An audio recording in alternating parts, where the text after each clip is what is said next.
plenty of blame to go around for the Minnesota Vikings alleged 24-7 loss Monday Night Football against the Philadelphia Eagles. The defense and Ed Donatel just playing soft the entire time, making Jalen Hurts looking like MVP Cam Newton, making him look like he's bound for Canton. I love Jalen Hurts, man, but he ain't that good. I mean, come on, man. Come on, baby. Come on, Ed Donatel. Get your defense together, man. Or you could look at Kevin O'Connell and Kirk Cousins and Justin Jefferson and guys like Adam Thielen and Dalvin Cook who were invisible through some of the game. Irv Smith Jr. with that big-time drop, even though he had the only touchdown of the day, all that stuff. But you know who I blame the most? Janarius Robinson. So Janarius, who was signed to the Eagles' 53-man rooster off of the Vikings practice squad, probably told the Eagles, like, hey, they're going to play really bad defense and really be bad on offense. That's their playbook, man. I'm just kidding. No, Janarius, I'm sure he didn't spill his guts. I think he's perfectly fine. Hopefully he does well in Philadelphia, just not against the Vikings. I still think that the pride of Florida State has some potential. But the Vikings offense, yeah, they certainly left some points on the board. Kevin O'Connell and Kirk Cousins, post-game, they definitely took ownership of the situation. But just how bad was it? It's pretty damn bad. The fact that this was still a game at various points of the second half is kind of amazing.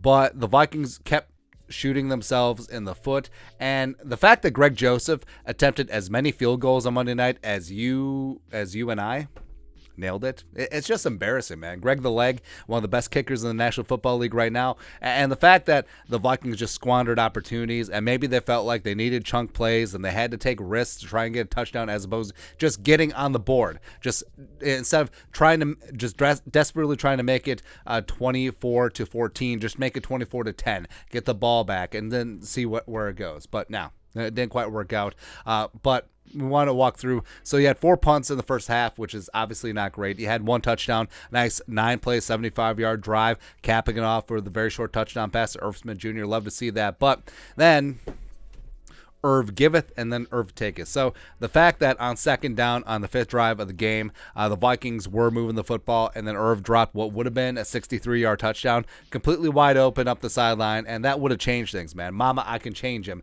Where, I mean, that changes the outlook of the game, because then maybe you go to into the halftime 21-14. Maybe they don't drive down and get that extra field goal, and that's a completely different ball game, because then the Vikings get the ball to start the half, and it's a whole woulda, coulda, shoulda. I fully understand that. But then, all right, so didn't happen. Whatever. You're down 24-7 at halftime. You get the ball to start things off, and you're driving, and you're marching. You have the second longest drive of the day ahead of garbage time, and then it's unfortunate. You're at the Philadelphia 19, and then Cousins throws that interception. Miscommunication with Jefferson. Jefferson took ownership of it. He should have undercut Slay, etc. It happens, right? But even if the Vikings, well, it would have been a holding penalty, but even if they backed him up, would have been a 42, 43-yard field goal for Greg Joseph if they didn't convert on third down. Whatever. Then you pick it up at the Eagles 30 after the Patrick Peterson blocked field goal that Chris Boyd ran back. Although he couldn't outrun the holder. Whatever. Then Cousins trying to force feed it to Thielen, trying to get him going.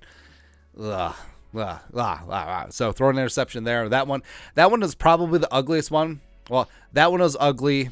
The first one, whatever. And then the third one, that one was ugly too. So 2 ugly ones and 1 whatever. And then he had a punt after 11-play drive. He just really stalled out. And then the final interception, which was the backbreaker. So the Vikings could still get something going at some point during this game. Late on, it was like put some points on the board. You had the Jordan Hicks interception, revenge game. Even though the clock was running out, maybe you get a touchdown here. Maybe things get interesting. But no, just a red zone interception where not only did you give Darius Slay 1 chance to pick it off down there in the red zone, you gave him 2. All right, so and then the final drive, garbage time. The Eagles are playing prevent defense. I discount that one, but basically you had 4 trips inside the Eagles 30-yard line in the second half, and you came away with 0 goose egg D'Angelo Russell points. So overall, it's frustrating. Like, a myriad of things didn't go in the Vikings' favor on Monday night. All the drops, Irv had that massive one, which would have been a 63-yard touchdown. Johnny Munt had a drop. Dalvin Cook had a couple. Alexander Madison had a big one too. So that certainly didn't help Kirk, and Kirk didn't help Kirk because you could feel the frustration, like starting to get starting to build up, where Kirk was forcing things. The first interception, that one's more ish happens. Jefferson, that was partly on him.